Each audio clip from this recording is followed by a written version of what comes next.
What is going on, everybody? I am not playing very many games tonight. I'm watching MLG. I'm just relaxing. And it's a commercial right now. I thought it'd be a good idea to go over the Elder Scolls V Skyrim Guide, which I got in the mail today. This guide is officially beastly, dude. It is a massive, massive guide, bigger than any guide I've ever seen. It has 650 pages. Alright, all color. This is just a standard edition. I didn't get the collector's edition. Color with maps.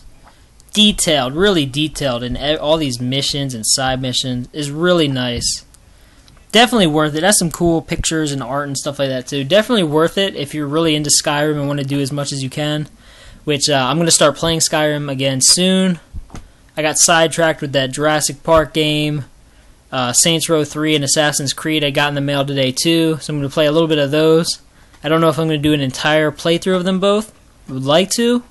But that's a lot of time. Because I heard Assassin's Creed's like 30-hour game. So I don't know. This guide though, it's sick. And to get out, or to compare it to some of the older Bethesda guides, which are really great. Here Fallout New Vegas is. This was a sweet guide. Fallout New Vegas apparently had the most content of any game when it came out. That's what I remember reading. Or at least it was the biggest game world when it came out. Look at it compared to Skyrim and just the thickness. Skyrim is like twice as thick. New Vegas, let's see how many pages it is. That says 450 pages. Skyrim Guide is 650. So Skyrim has 200 more pages in its guide. It has that much more content than Fallout New Vegas, which is a massive game in its own right. That's cool too.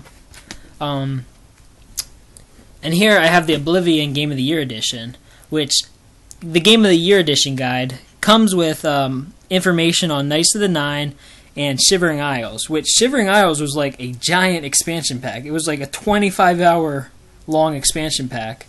Knights of the Nine was like a 5 to 10 hour expansion pack. And the Skyrim guide is still bigger than this. This has 550 pages. So Skyrim guide has 100 more pages than the Game of the Year edition of Oblivion. The guide of it. Oh yeah, I found that earlier. This is kind of funny. Whenever I was reading this last, playing Oblivion, where'd that go? I must have been on the toilet or something because I have toilet paper in there as a bookmark, which I found that hilarious earlier when I was flipping through this. So, yeah, this guide is beastly. You get your money's worth if you purchase it. It's like $16 on Amazon. Totally worth it. You can get all the info online if you want, but I like having a physical copy. I like actually reading on pages. I'm weird that way. I'm not into the Kindles or the e-readers and stuff like that. I like having physical books, and for some reason I just like having Bethesda guides. These are the only guides I have. I want to get a Fallout 3 one, just to complete like the Bethesda collection of games I've played. I never played Morrowind or any of their older games. And I should have got a Fallout 3 one before, because I remember when my Blockbuster was going out of business, they had like a ton of guides on sale for like $1, and they had Fallout 3 ones. But that was like a year or two after I played the game. I had no need for it, so I didn't think I should have picked it up then. So that is the Skyrim guide. It also comes with a gigantic map, which I'm not going to open up right now, but that's how long it is. It's a huge map. Freaking huge. And it like shows off all the locations you can go and has them all marked and stuff. Really cool.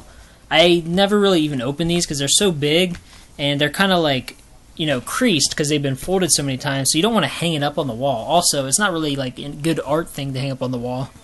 So, I don't know what you do with these, if people actually use them as a map. I don't know. I have the Fallout map here too, the Fallout New Vegas map, which looks like it's the same size. Here, let's see. Yeah, they're the same size. That's them next to each other. So if you have the New Vegas guide, the map in that is the same as the one in Skyrim. So, yeah, that's basically all I wanted to go over. Skyrim guide, huge, 100 pages more than the Oblivion Game of the Year edition guide. That just proves how much content is in the game. It's insane. I don't know how people even write this. Look at this. How would someone write this? A physical person, a human wrote this, okay? That's insane. I remember back in like 98 when I played Pokemon Yellow, I had the guide for that. I remember reading that because I was so addicted to Pokemon back then. It was the only game I played. I read that guide probably 100 times. Just flipped through it every day. That's all I did was play that game and read that guide. And yeah, so that is the Skyrim guide. I'm not going to be putting up a lot of gaming content today. Like I said, I'm chilling here. Or actually, I don't know if I said it already. I'm chilling here watching Major League Gaming today. Right now we got Naniwa versus Nestea in StarCraft 2, which if you're not familiar with the scene, that is a freaking good game. A Korean versus a non-Korean, some fun stuff. And so I'm just chilling here. I got Saints Row 3 and Assassin's Creed in the mail. So I'm going to be playing one of them a little bit later, but then you can expect gameplay like tomorrow probably for those games. And Great Force Field by Naniwa. They're freaking out. I'm going to go watch this. So peace out, everybody.